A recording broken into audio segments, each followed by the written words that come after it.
Brilliant. Hello and welcome to Confetti Industry Week, and welcome to the session we're going to have with Dan Caruso today. He's going to be talking about his experience in working freelance in the industry. Please use the chat function to ask any questions. We'll aim to answer as many as we can.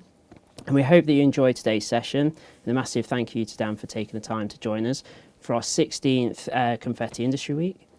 Don't forget, you can still book on to upcoming events by going to iw.confetti.ac.uk.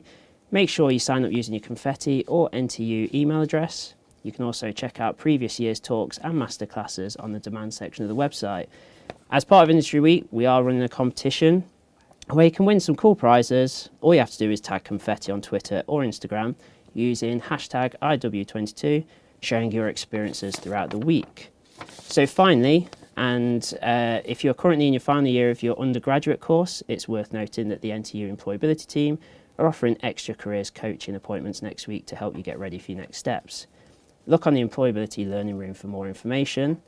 But now, I'll introduce you to Dan, and thank you for joining us today. Hello. Shall I share my screen and get chatting? Yeah, you go ahead, mate.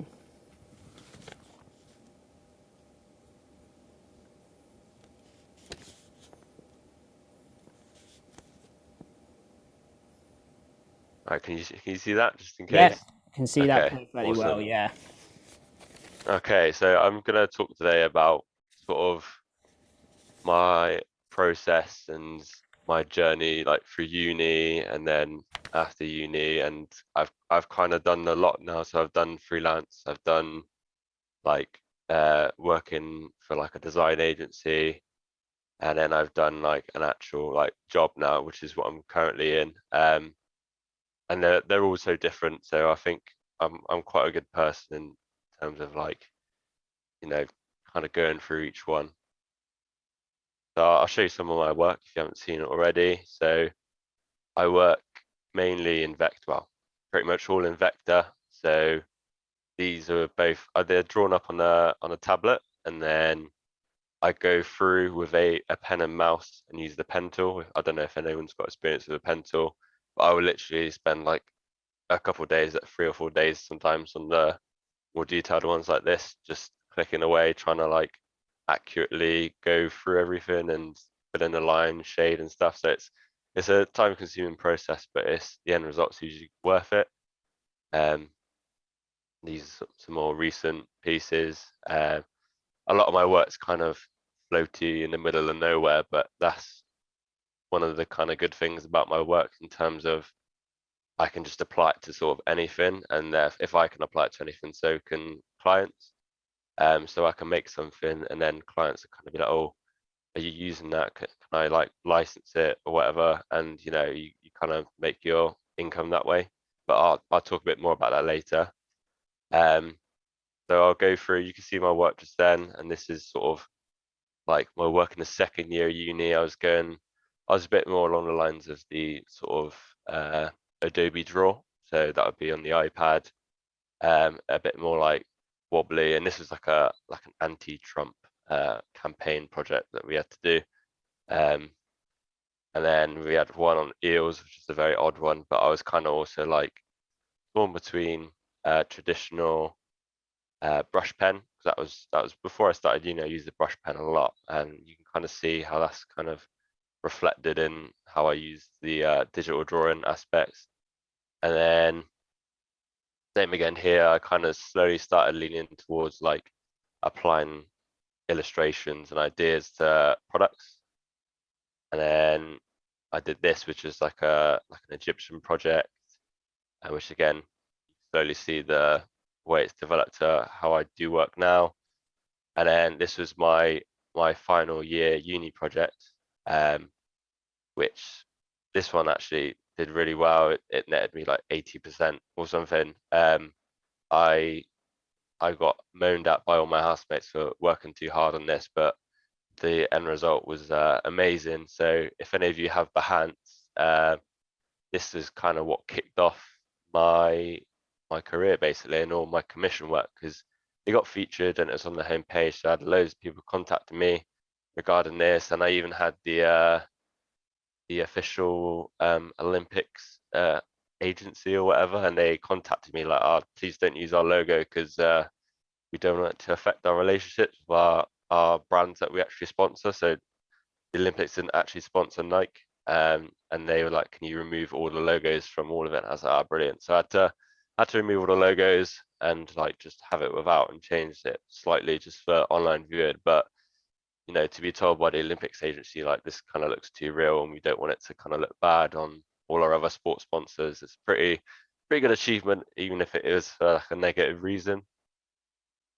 Um, Basically, yeah, post university, this was kind of my first freelance project. It was a crypto guy, and he wanted to do like some illustrations for a couple articles and clothing brand on like bull and bear market. I don't know if many people know what it is. So that was like quite a big project. This was like 4 grand over the course of like a month and a bit. There's a lot of work gone into it over the course of 4 big illustrations. And then that kind of led to this. It was like my first clothing brand illustration. And then I was doing little bits and pieces, and then I was contacted by this agency called Project 14, and they were they're actually slightly like a year younger than me, but the guys who sort of runs it, his brother, he worked for a company called Sports on Screen, and Sports on Screen are kind of like one of the world's largest sports advertisement companies. So the guy that owns it, he like knows Ronaldo and Wayne Rooney. He's like good friends with them, and he'd always try and hook us up with all these projects. So with them, I got to work on like a project with Jadon Sancho. I got to do a Slipknot project. We did stuff with Gorillas. They've gone on to do their own project sort of thing, and esports, whatever. Like they had such good contacts. It was fun to work with them, and I was on a retainer with them, so they pay me like £400 a month just to always kind of be there. And then any sort of additional work that went over the £400 was like they'd pay me the extra bit for.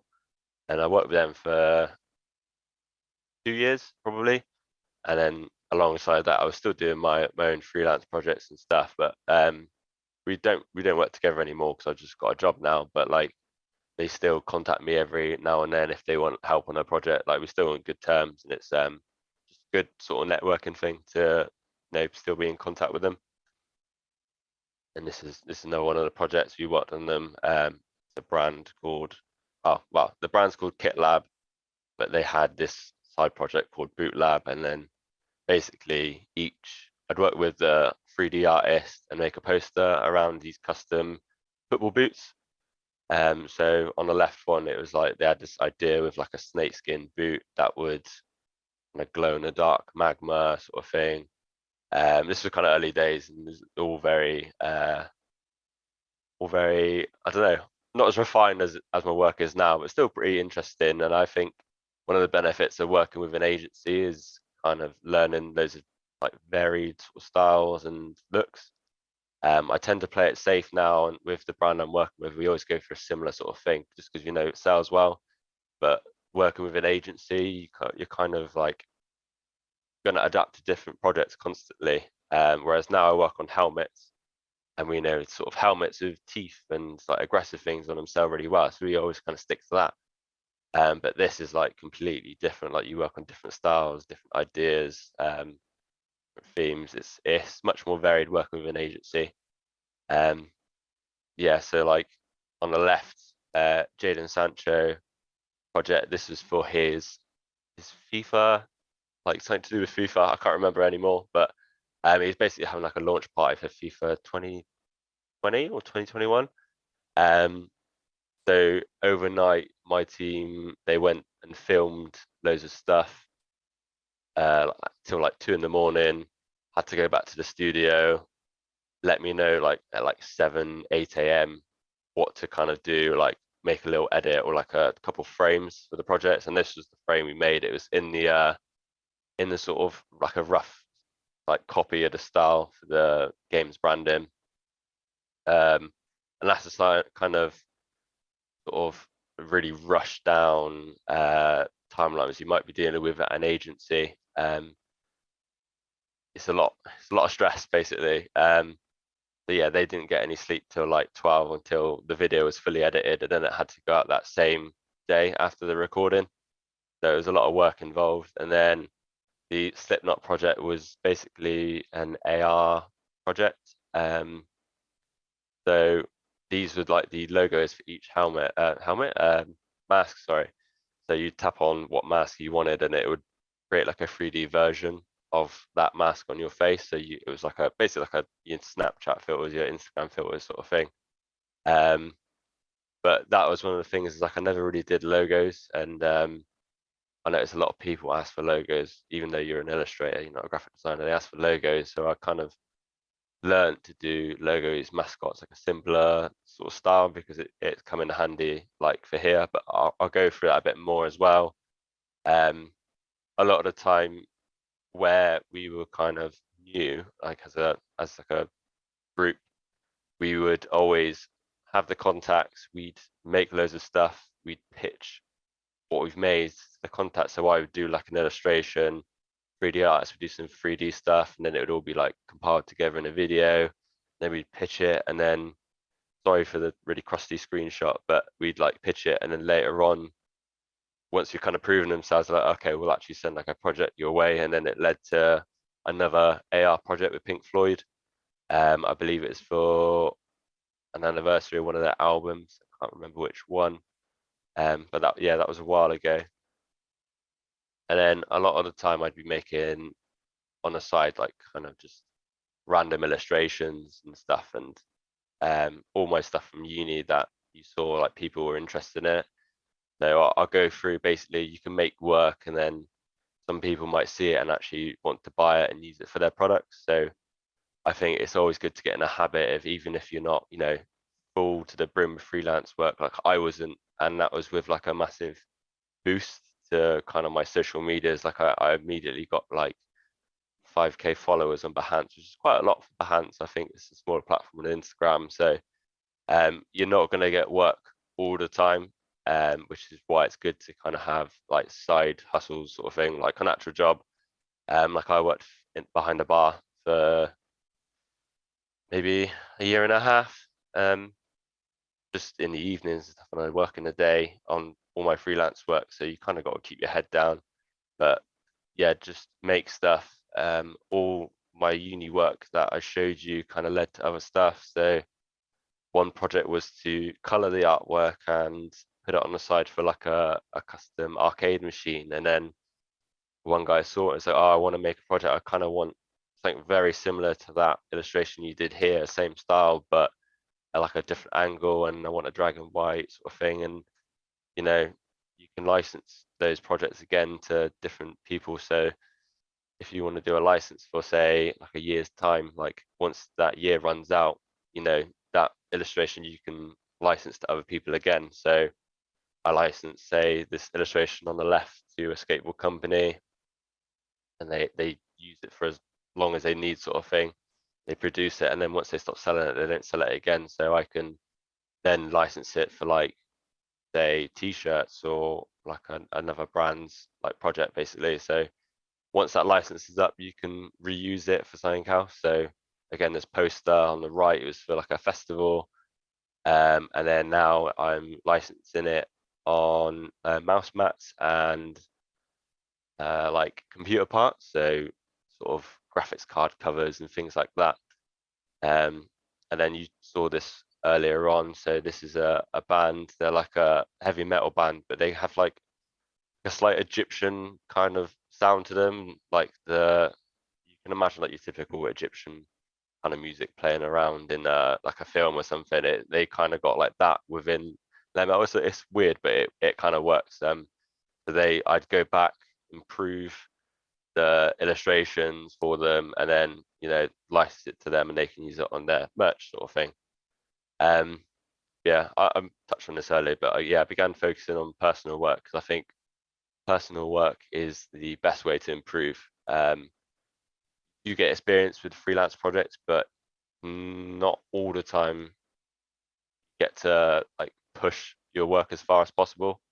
A lot of the time you're just kind of doing, like, a lot of clients won't trust you basically to do what you're doing. They'll want to take a lot of control, like, oh, I want it to look like this, want it to look like that, but they don't really understand what looks good a lot of the time. So you do something and they're like, oh, it doesn't look great. I was like, well, you should have listened to me, and this is trying to do what's best for the project, or what I think is going to look best. Like, hire me for what I've been learning. But yeah, they don't often do. But yeah, as I touched on this earlier as well, but the logos and mascots and stuff, it's a useful skill. So made like loads of random sort of mascots and logos for different brands here and there. And it's led on to like actual like big brand projects. So I did the whole branding and stuff for this company called Engine Hawk.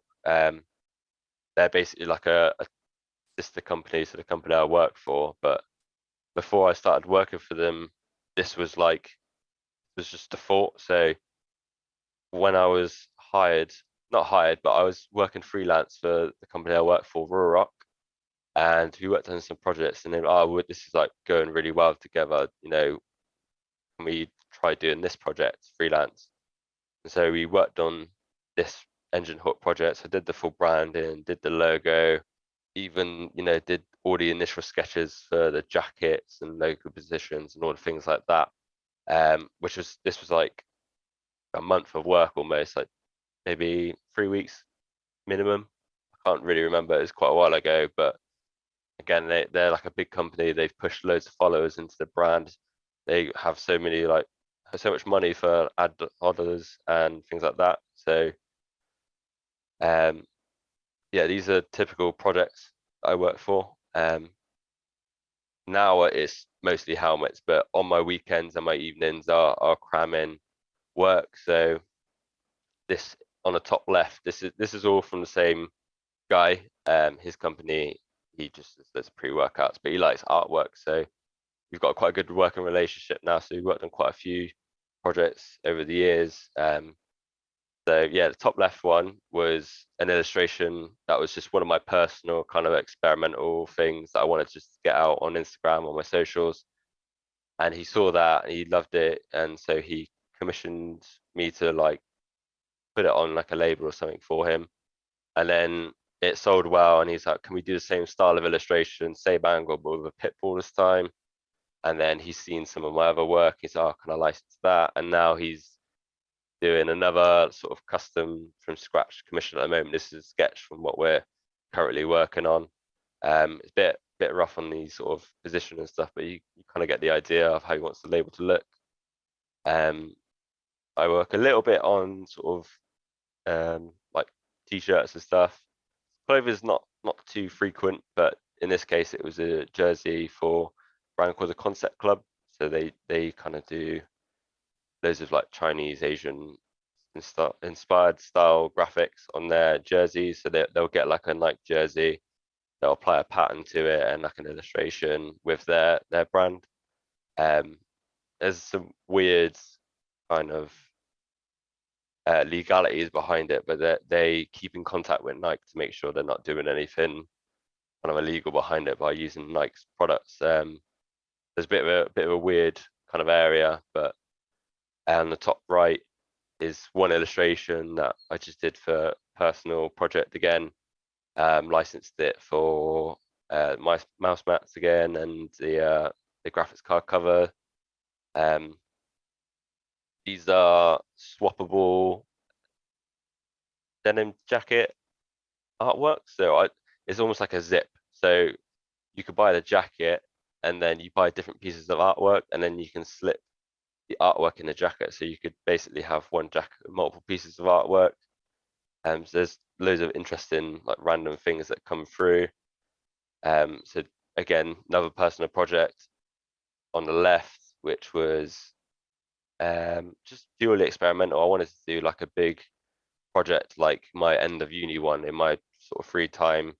Like, I wasn't making any money off of it at the time, but I was like, you know what, I'll do it. And so I ended up licensing it on skateboards.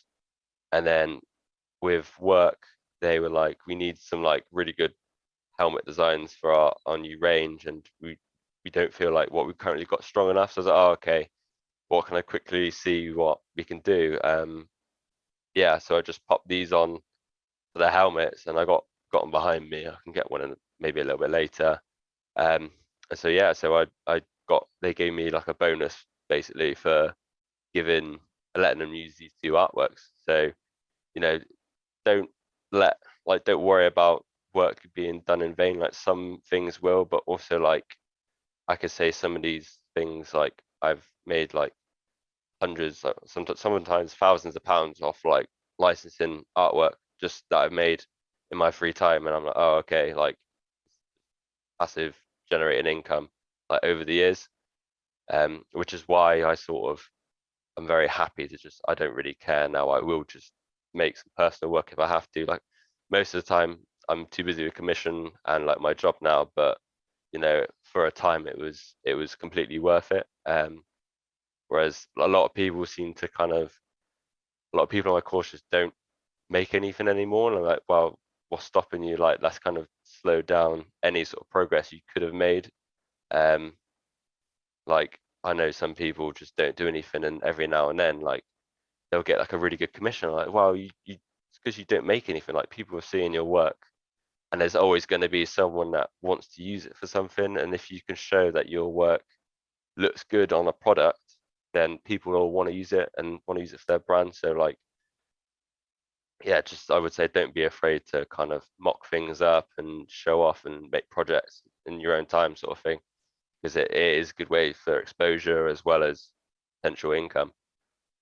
But yeah, here's another project. This is for DC, like a collab with our brand. So one's a Batman helmet and one's a Joker helmet, obviously. The Joker helmet is not necessarily in my style. Basically, we had to kind of follow more of a comic style. So working with a brand like DC, they're very, very strict on what they will allow, and there's so many approval processes. It wasn't fun. I think this Batman helmet went through about 8 different changes, and we're trying to get like a new one out for the new movie at the moment. So hopefully that comes out and it's like better received than this one, because I said to the CEO used to be very like, no, it needs to be like this, it needs to have this to make it fancier. But I was like, you kind of losing the Batman aspect of it, and yeah, people liked it, but like it didn't feel very Batman, and like sometimes you don't get listened to in a workplace because there's someone above you that's got to make sure they like it, sort of thing. So you can deal with a lot of conflicting opinions on things when you're working like for a job or an agency, because there's a lot of people in there that are like in control of things. But at the end of the day, I can still say I've done a project for DC through them, so pretty crazy. And then we wanted to basically, Simon Pegg loves skiing and snowboarding. He loves our helmets. He's from Gloucester, and our company's based in Gloucester. So we try and like give him loads of free stuff all the time. But this was sort of my actual artwork on the right, and then we couldn't get anyone to apply the decals for us onto the helmet, so we had to get someone to paint it so it doesn't look as good. And he's like uploaded it with this really weird filter, but I can still say I've designed a helmet for Simon Pegg. So working with big brands just give you the opportunity to work with big companies or like celebrities and stuff. Like I haven't really freelance gotten too many projects with like anyone famous, but through the design agency and my current job, like you get a lot more opportunities for that. So if that's more your thing, then I would work with an agency. During COVID as well, I've done a course on Domestika. So I'd never heard of Domestika before. I was approached by Skillshare like when I first got out of uni, but I was like, I'm not ready to do a Skillshare course. And by the sounds of it, it was very much like, it wasn't going to be as professional as like this was. So I flew out to Madrid. They flew me there. I stayed in a hotel and like went and recorded over the course of 3 days. normally they do 5 days of recording, but I did a lot of the visual side of it from home on on my Wacom, just recording it via OBS, and then sent it over to them, talked over like voice recording over the process sort of thing, and then basically it's all sort of B-roll type things that we did in Madrid in their studio. And yeah, it was very weird during COVID and stuff. It was like peak sort of lockdowns, and I was worried that we won't be going to be able to go and stuff like that. And it was quite a lot of work, but it's again another sort of passive source of income. Like it was $1,500 for me to actually do it, and then obviously they pay for flights, hotel, and stuff. And then after that, it was generating kind of like $300 a month for like a couple months, and now it's more like $150. But again, it's still like a nice little bit of extra money. Always just always saving that, because this money's like invaluable when you first start in. Yeah, I'll go through social medias. I'll talk a bit about social medias.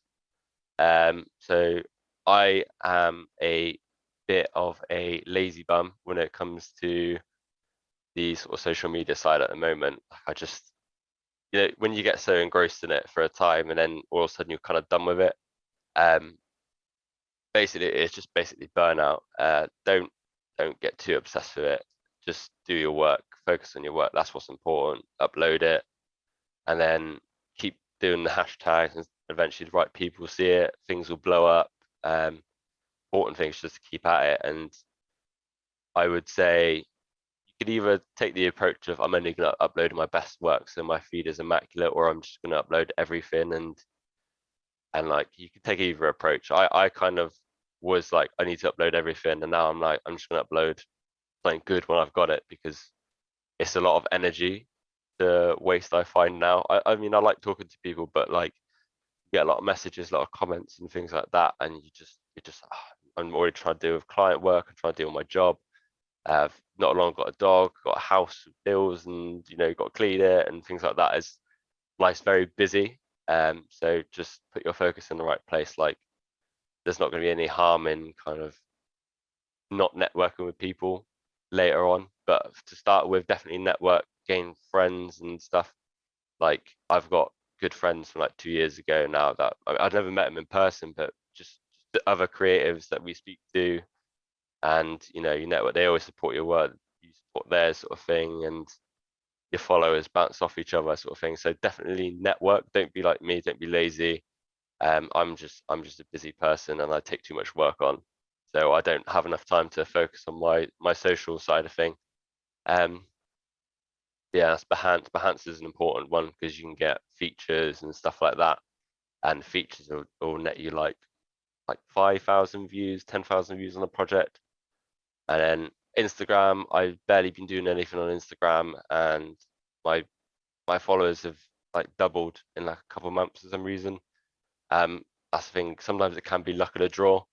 Don't obsess too much with followers, because some people buy their followers at the end of the day. You want to make sure it's organic and they're just people that are coming because they like your work, sort of thing. So in terms of like uploading, I would only upload stuff you want to be commissioned for. If you do something that you're not happy with, like don't upload it, because if someone comes and is like, oh, I'd really like this, I want to commission you for it, and then you're like, oh, okay, but you don't really want to do it, you're going to end up doing something you're going to feel miserable for. So just upload what you're really happy with and things that you like making, because I've made the mistake of uploading things that I'm like, oh, I don't really like that style, all sort of thing, and people try and commission you for it, and you just having a horrible time. Basically, you're just doing it for the sake of money when it's not really worth it. Just go to your job or whatever on the side, and then focus on what you want, because that's the best way to be commissioned for what you want, is to actually show it off. So I made a point to just anything I don't like or don't want to be commissioned for again, I just try and hide it or just get rid of it, essentially. But yeah, it's a very slow grind. So I'm 25 and I finished uni 3 years ago, 4 years ago. When did I graduate? 2018? Yeah, almost 4 years ago. So 3.5 years. And like in that time, I've gained like 9,000 followers on Instagram and stuff. Like it's slow, but again, like my first year of working outside of uni, I only earned like £9,000 freelancing. That was for 8 months until like the tax year, and then the next year it was double that, and I was still working my job. And then once I got the salary, like you negotiate a salary with an actual job, and you'll get like a healthy salary, and you can get a mortgage and stuff because basically freelancing, unless you've been doing it for a few years and you've got like consistent incomes, mortgage is hard to get. So yeah, stay with your parents basically is what I did for as long as possible. Save your money, and then once you're 2 years done, then you can think about getting a house or renting or whatever. Just try to save, and it's a balancing act really of working on your what you want to do as your career and anything to subsidize it in the meantime. Because yeah, I was doing a lot of bar work like 4 nights a week, sometimes in a day. um and yeah, I pretty much didn't stop. I didn't treat myself, and yeah, I would save loads of money, and I got like a house now with my girlfriend. But you do suffer from burnout, so stick with it, but also don't go too hard. It's genuinely like you really need to go for it, and I can stress that like you do need to go for it, but don't get exhausted of it basically. So yeah, all a balance basically.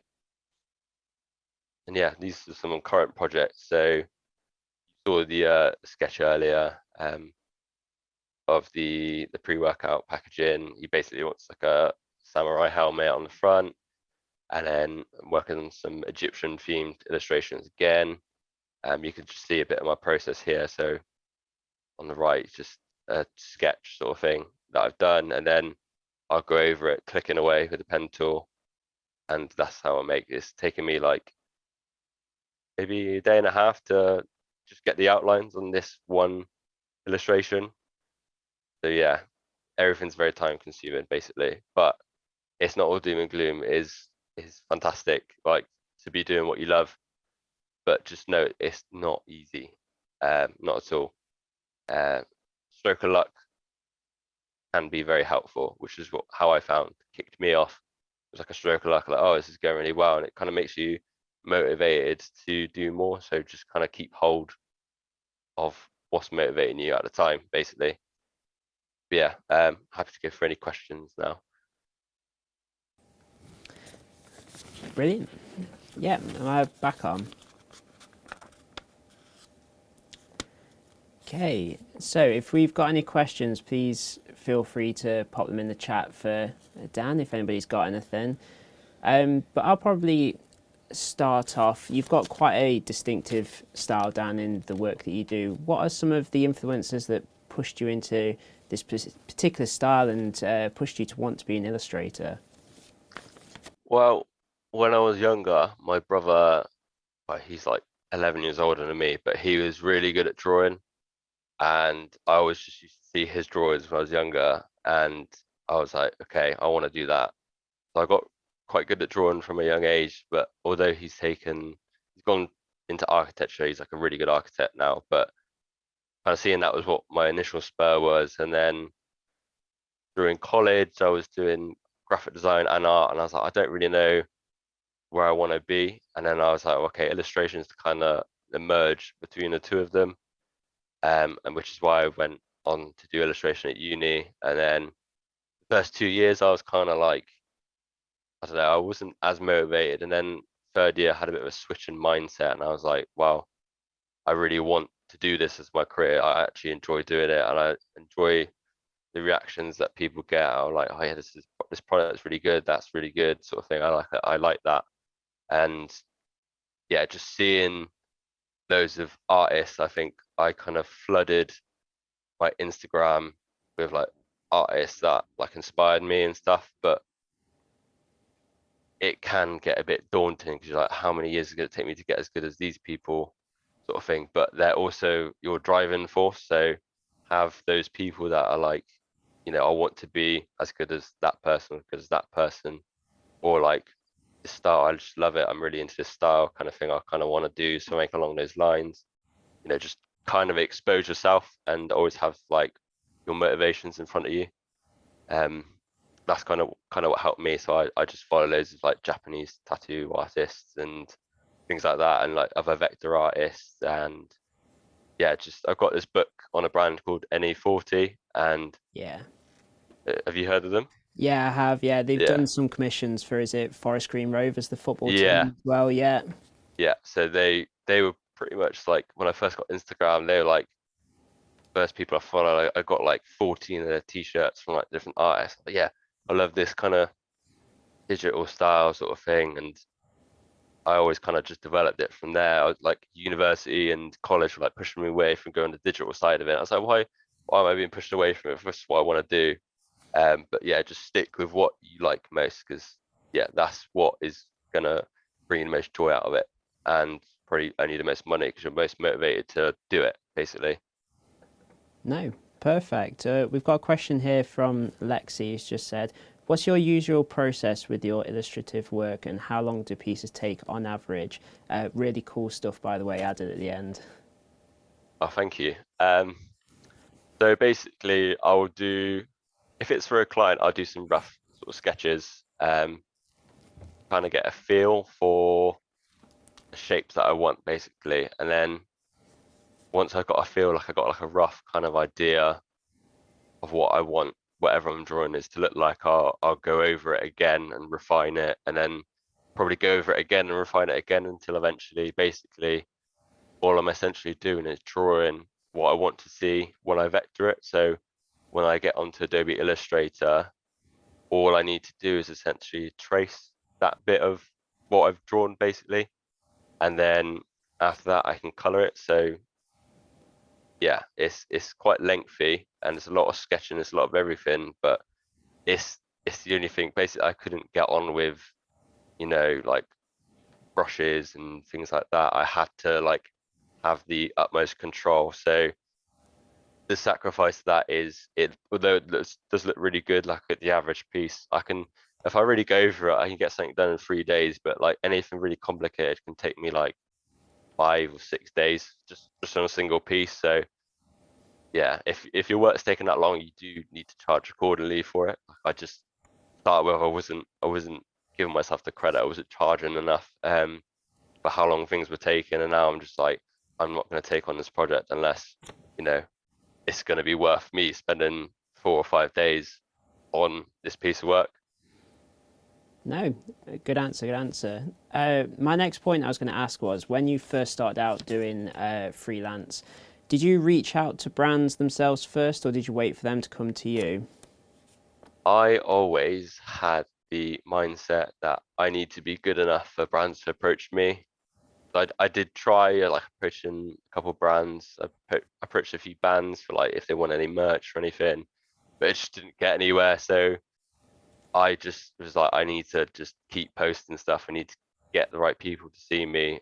The right, I just need to be commissioned. And like that mindset is also another one of the things that kept me going and got me the work, because the company I work for, they got like 700,000 followers on Instagram. They are a big company of like 150, 160 people. And yeah, just the fact that they chose to commission me, sort of thing, and I didn't approach them, they commissioned me. They were like, oh, you need to impress. And I think, yeah, it's another one of them things that's like, just try and be good enough, or make yourself good enough, work hard enough to not need to go to people and approach, because that time spent approaching people or the emails, like I hate it. I hate the email side of thing, like approaching people. So I was like, I'm just gonna focus, spend that time on creating work and hope the right people see it, and eventually they did.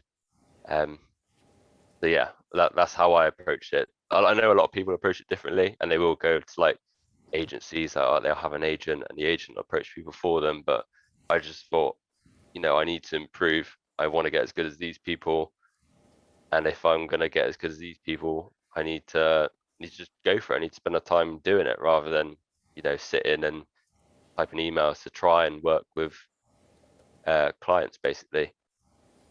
No, perfect. And with, you've mentioned before about already using the pen tool, is that literally the go-to? Do you definitely not use brushes at all or is it just completely around the pen tool?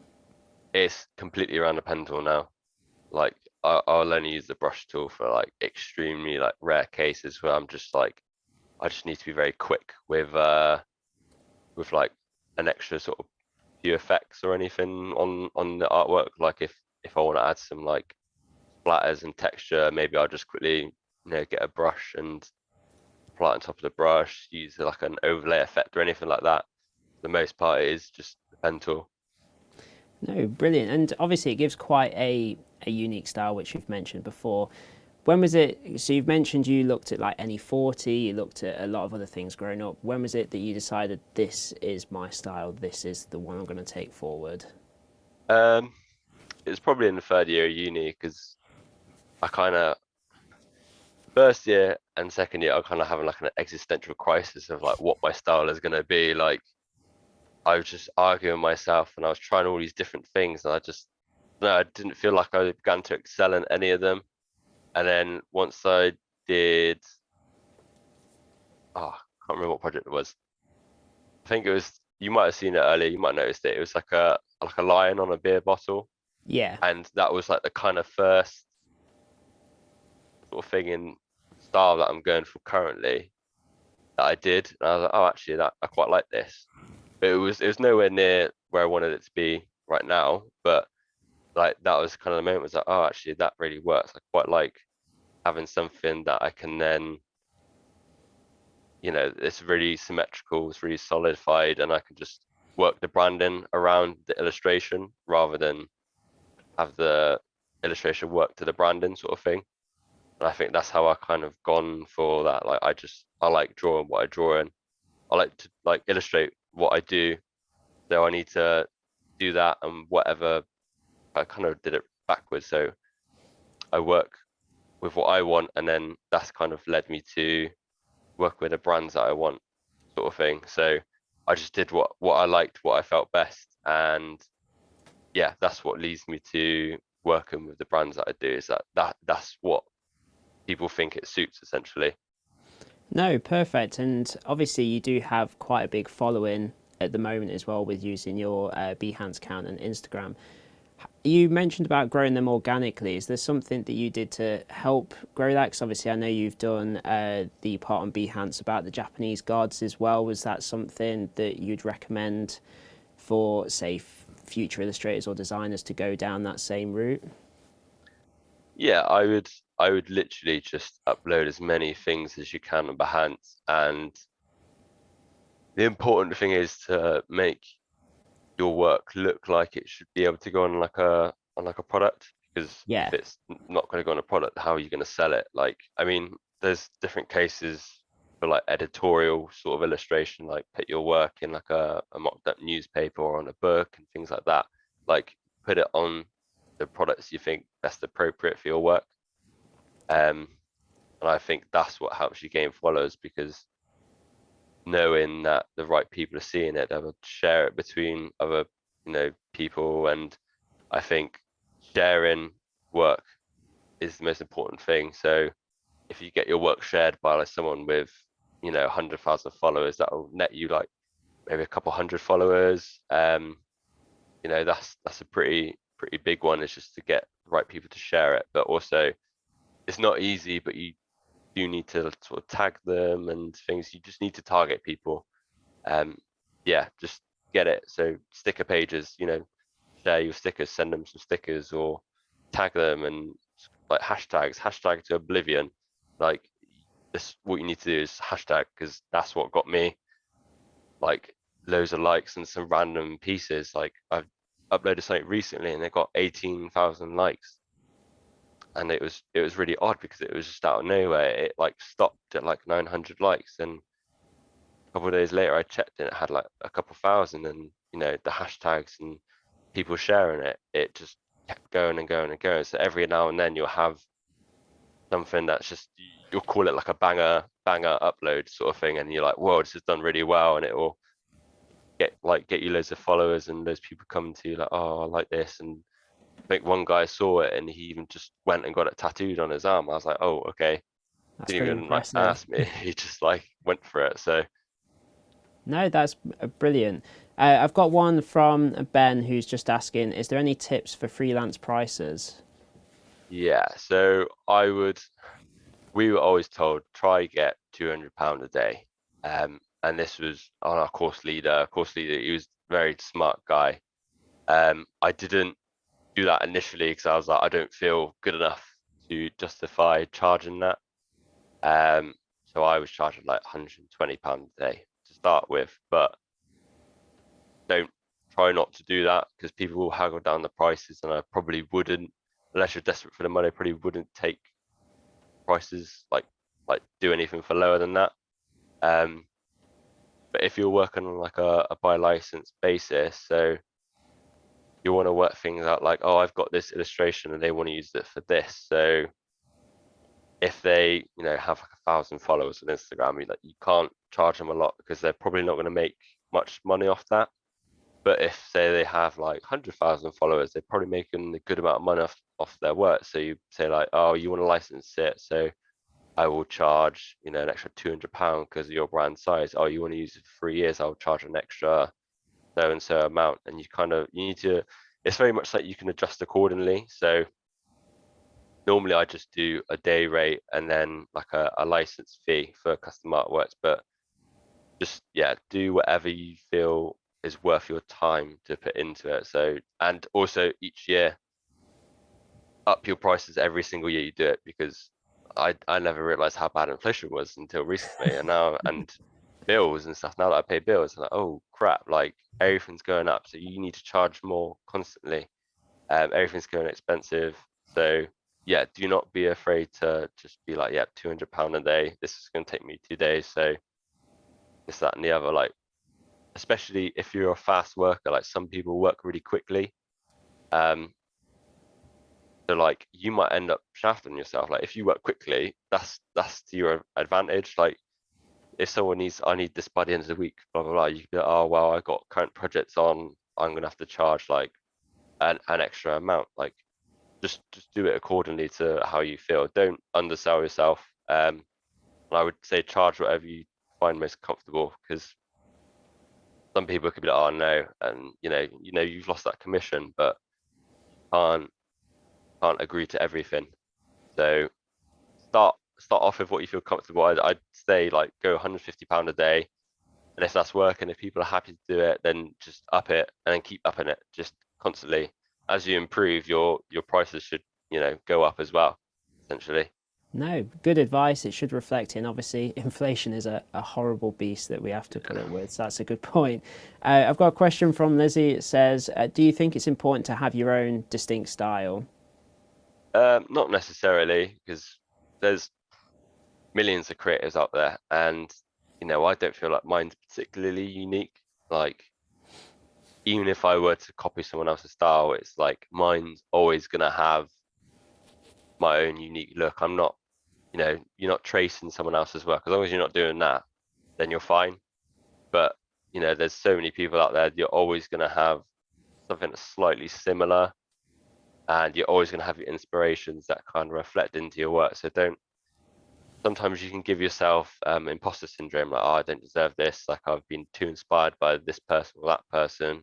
But at the end of the day, you're still doing it. Like there is like a unique touch to your work, and as long as you're not tracing, like I see some artists and I'm like, I can clearly see whose work you traced, and like you just can't say anything. But just do it. Just literally just go for it. Go do what you want to do. Eventually your own sort of twist on it will come. And even for a time it is really similar to someone else's, eventually you will diverge and you will have your own sort of style. Everyone's got their own sort of rhythm to their work and things like that. No, perfect. And I think you may have answered some of this before, but it's saying about this question's from Leo, sorry. How did you grow your following, gain more clients? Was it mainly using things like the hashtags on social media? Yeah, so hashtags were like super useful. I think Behance was the bigger one for commissions. I used to get a lot of, well, I still do, but they're always very like odd messages. So I've had to put in my like bios and stuff like, please do not DM, just email if you're serious. Like it's gotten to the point where you're just getting loads of like silly emails now, silly messages now. But yeah, just hashtag and check your messages and literally just constantly share what you're doing, basically, because the more you post, the more likely different people are gonna go see it. Because if I were to go on my let me go on my Instagram now, and I will have a look at like, say, how many people who follow me are actually liking this this like image. So counts reached on that one I mentioned that did really well. It's got almost 19,000 likes. Accounts reached 364,000. Profile activity 19,000. So that's 19,000 people that have clicked on my Instagram profile. Of those, 3,500 were my followers that actually viewed that image. And bear in mind, I've got 10,000 followers. If only 3,500 of my own followers seen it, that is the power of hashtags. Because if I didn't hashtag, only 3,500 people would have seen it. So if you can just like nail your hashtags and it blows up, that will be such a massive difference. Even on one that's like that didn't blow up massively, accounts reached 10,000, likes 600. Like there's a big disparity, but 2,600 followers seen it, and then non-followers at 7,600. So without hashtags, who's going to see it? It's not going to pop up anywhere. So you need to hashtag, and do not be afraid to look like cringe or anything. So when I first got Instagram, I was like, oh, I'm going to look cringe by doing all these hashtags. But now I'm like, I don't care. Like, this is your job. Like, you want to get exposure. You want more people to see your work. If you ever want to make merchandise, like, the more people that see it, the better. It's hashtags are literally free advertisement. You can pay for advertisements now, and like it forcefully shows to people, but you have to work the algorithms now if you want to save your money. And yeah, hashtag and just share things constantly, basically. No, really good answer, because it is something we've spoken about where students do feel uncomfortable with the idea of having to push themselves out there. So I think that's a really good point. We've got a question from Laura. This is more about the techniques in creating the work. So asking, with your illustrations, would you rather use a Wacom tablet or just use the PC kind of mouse clicking? So the Wacom tablet, I pretty much use it as a glorified sketchbook. I do have one. It's 27 inches. It's huge. It's literally like that big on my desk. But yeah, I use it for the sketching aspect and any kind of other like general reasons. But I like break. I wouldn't give one up for the other. Like I like drawing, and then like once I'm bored of drawing, like sitting, clicking away on like a mouse and pen tool, because you always get into a weird like meditative state where you've kind of just like you've woken up and you're like, oh, I've just done loads of just clicking for the last half hour, and then you go grab a coffee or whatever, and then once you've done that for ages, you get bored of it, and then you can swap back to the Wacom. And then like I found when I was on my iPad and I just do things on the iPad, I just get bored and wouldn't look at my iPad because I've just looked at the same screen. But the act of like looking at a different screen for me, where my process is so long, kind of really helps me not get bored, basically, and like keeps my attention going. Would you say that's a very difficult thing for most artists, is kind of the boredom that then takes away the motivation, that finding new ways to keep yourself inspired or to stop that creeping in is actually something that every designer artist needs to find?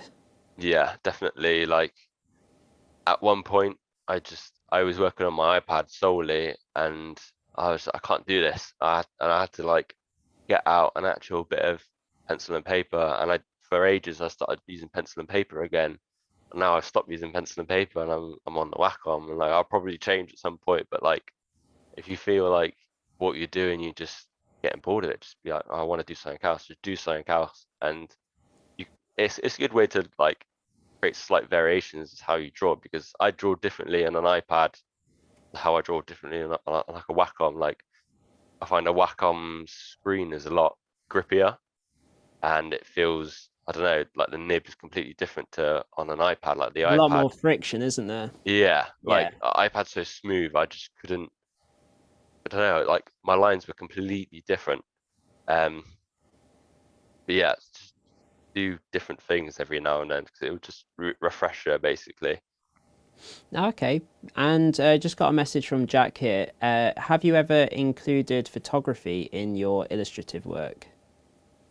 The only time I do photography is usually if I'm like creating sort of like an advert type thing and or like using a mock-up. Um, I sometimes use photographs as like I draw over a photograph and like work out the shapes of like an object, like like oh this is like really strong, like the teeth this size, and I kind of gauge proportions from there, but I don't really like implement it all the time. But I know for a fact like illustrating over photographs and stuff I probably could do. Um, like I know on one part of what I shared, I had Mo Farah with some of my work, and like overlapping photography in your work can 100% work, especially if you want to do stuff with fashion and things like that. If that's sort of your thing, well, I would look at Kerwin Brissot. He's like an Adobe featured artist. He works like most of his work is fashion photography, but he like draws and doodles over it, and like he's very popular. Like I don't implement photography enough with my work, and I think I should, but like yeah, if you're interested in that sort of thing, I would check out his work. Brilliant. And I've just got two questions here. So Jack again asked, Pinterest worth the hassle? I don't use it. Like sometimes I find my work on Pinterest. Like at one point with my job, we did have like a Pinterest page, and it was good for inspo for a bit, but also I felt like it like led us onto like really weird tangents, and I never uploaded my stuff there because other people upload it for me, and it's like it's got links. They've got it from your web page most of the time. So I've never felt the need to kind of directly go and do it myself. Okay, brilliant. And who would you say is your favorite client that you've worked for? Ooh, that's a tricky one. To be honest, it is probably my current job now, just because although they're probably the biggest pain in the bums, like most of the time it's very much like they're very confident in me to go and do my thing, like they know my strengths. And now like why I liked working with them, basically I worked with them freelance, then they enjoyed working with me so much because like we're kind of in sync, like we knew what was wrong about things, what was right about things. Now that we're just going to use you so much, can we just get you on the book sort of thing? I was like, okay, well I'm just trying to buy a house, my girlfriend getting a mortgage right now, freelance is a bit difficult, just because you need a certain amount of No, you no, know I years. understand. Yeah, it's um hard to get a mortgage nowadays, especially. yeah, so working with them, I was like, okay, I like working with them enough to take a job with them, and I was like, I'm never gonna get a job like until then. And then they were like, I negotiated like a good salary, like that, like almost reflected what I was getting within freelance. But like I'm getting the holiday pay bonus and other things like that, sick pay if I'm ever ill, putting money into a pension. So although they're no longer a client, like they're my job, they're probably my favorite now because just because the culture around them as well is like so friendly, and it's almost too friendly in a way. They feel like some people are like family, and you're like, whoa, that's like too much. But like it's just get on with everyone so well. And my boss was basically my old client essentially, and he's just, yeah, you build that working relationship, and I think whoever you've got the strongest working relationship with is whoever you kind of get most attached to as a client. I know, that's brilliant. It kind of leads me on to kind of two questions. My first one would be, so if that's who your favorite client is there someone you haven't worked with that you'd love to work with? um I would definitely want to actually work directly with Nike. That's Yeah. why I created that end of year project with the Nike Cross the Olympics, because it was like before the Olympics was coming out. I like Nike's my favorite like clothing brand, like literally wearing it now. I think that's my ideal client to kind of work with, and I almost did. Um, but it was like a Chinese League of Legends esports event, and Nike were doing their jerseys, and an agency came to me like, "Oh, you're one of the artists we're looking at," and like they eventually went with someone else because Nike wanted like a simple style. But I was like gutted, but the fact that I'm being thought about is quite It's quite good. massive, So yeah. yeah, it's a step in the right direction. And my next question was obviously now with not necessarily freelance but working for a company, how do you kind of get around the creative block? So if somebody's giving you something to work on that might not be something that you are drawn to because it's not something that you would have done in your own time, how do you get around that? Most of the time, it's literally just go do something else for a bit. Like there's been many times where with my job we're just making concept after concept after concept for like what we're gonna drop. And I just say to my boss, like, look, I can't keep making concepts and ideas. I'm fried right now. I need to like artwork something. Can I just annoy him until he lets me artwork something essentially, and just going from like draining your brain, like spilling out ideas to actually like refining something, because that's what I like most is the refining part. I got the idea like sweet. Normally I take my first idea and run with it, but this is like idea after idea, and it drains you. But see if you can do something else in the meantime. Literally, just it refreshes you. That's the same reason why I like going from the Wacom to the like pen tool and Illustrator. It's just like a slight refresh in my brain, and it just helps so much because probably just some weird short attention span that I have, but like you need to work around whatever attention you can hold basically. It's not easy, especially when you solely worked from home for 2 years and then you try to go into office and then you're like, whoa, I'm really concentrating in office doing all these different things. There's those different things going on around me. Then you come back to going home and you're just there like, oh, like I don't know, it's just I need to be doing different things to keep me motivated because like at work there's loads of people around you and you're kind of like, okay, just gotta focus. But at home it's completely different. You're void of distractions, so you need whatever's in front of you to be the most entertaining thing you can probably do right now, in order to keep you doing it, basically. No, that's completely perfect. And does anybody else have any questions before we kind of look towards ending? I think we've got one more. Was there a specific time or thing that made you go freelance, or is it just kind of leaving uni and you wanted to kind of keep doing it? I basically left uni and I was like, I'm not wasting all the time and money spent on, this course to not make it worth it. Um, I I'm the sort of person that beats myself up about things like that. So if I didn't, I think I'd be eternally beating myself up. And I'm someone that beats myself up quite hard. Like I'm just like I get in my own head and I'm like, no, I have to make it work, have to make it work. And again, that's part of the motivational side of things. So I kind of just finished uni. I was like, what am I going to do now? And I had someone email me about that project. Like, oh, maybe I'll try freelancing for a bit. But I said, if it ever went, well, I said, like, if it ever went quiet, I'll consider a job. But for the most part, I just want to keep improving until I can, until I feel good enough to, work for somebody or anything like that, or like work with my top clients that I want to work with, sort of thing. So yeah, it is very much like butting your head against the brick wall constantly, but still like pulling through in the end and sticking with it. Basically, if that's what you want to do, do it. If you want to work with an agency, find the right agency, keep moving around different agencies, gain the experience you need.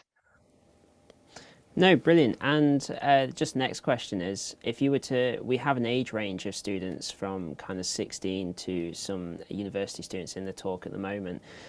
What would you give as like the golden piece of advice if you would see yourself at maybe 16 or at the start of your university journey all over again with the knowledge you have now? I would say just commit to it, because I honestly feel like I could be so much better than I am now if I just like didn't faff around in like college and stuff. In college, I just sometimes I'd be up to like 3 a.m. just doing absolutely nothing, not working, and just chatting to people, playing games. Like I love playing games still, but like everything's balance. And like first year of uni, again, existential crisis on my style of what I was going to go for. I think the sooner you can find that, the better. Don't put pressure on it because it will come in time.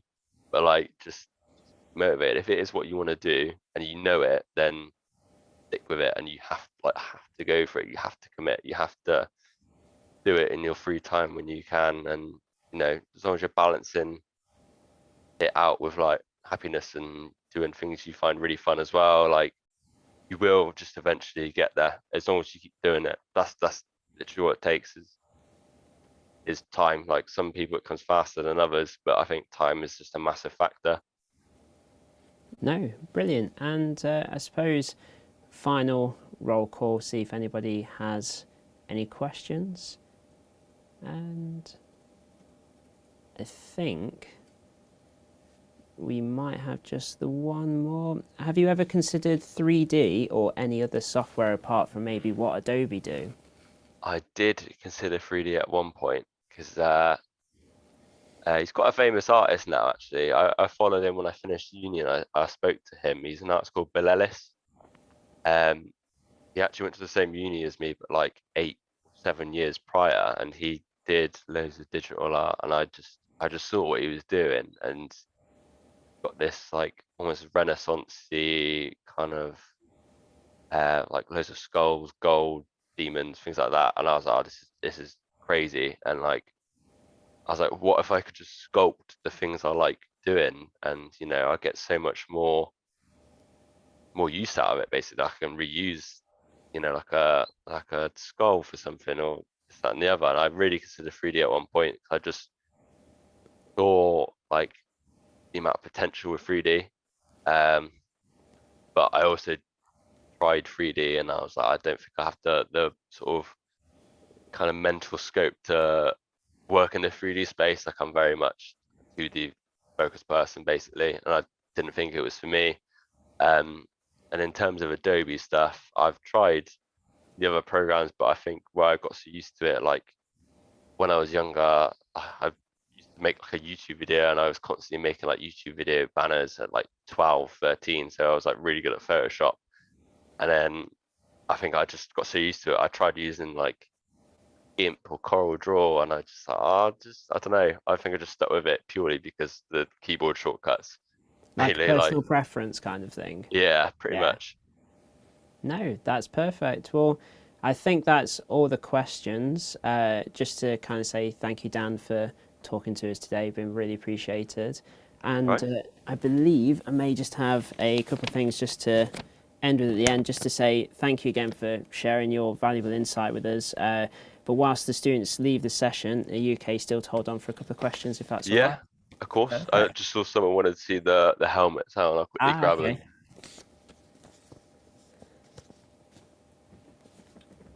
So we recolored one of them to be, rather than green, it is grey and gold. That's beautiful. Yeah, our customers love teeth and stuff like that. And then basically the face matches the side. So it's got like, this one's got silver rather than gold. And again, Yeah. with the kind of change in the colours, is that something you spoke to with your boss where you work now, Yeah. with kind of feedback as something to change? Yeah. Basically the CEO is very involved with the artwork, and he was like, let's make it gold. Gold sells really well, and he's Yeah. marketing. He's all about what sells. So red sells, gold sells. So it's like, rather than green, let's make it black and gold, basically. So No, well, that's perfect. Well, thank you very much for that, Dan. And right. yes, we'll keep you behind for a couple of minutes, but everybody else, feel free to start filtering out the call. Thank you very much. Cheers.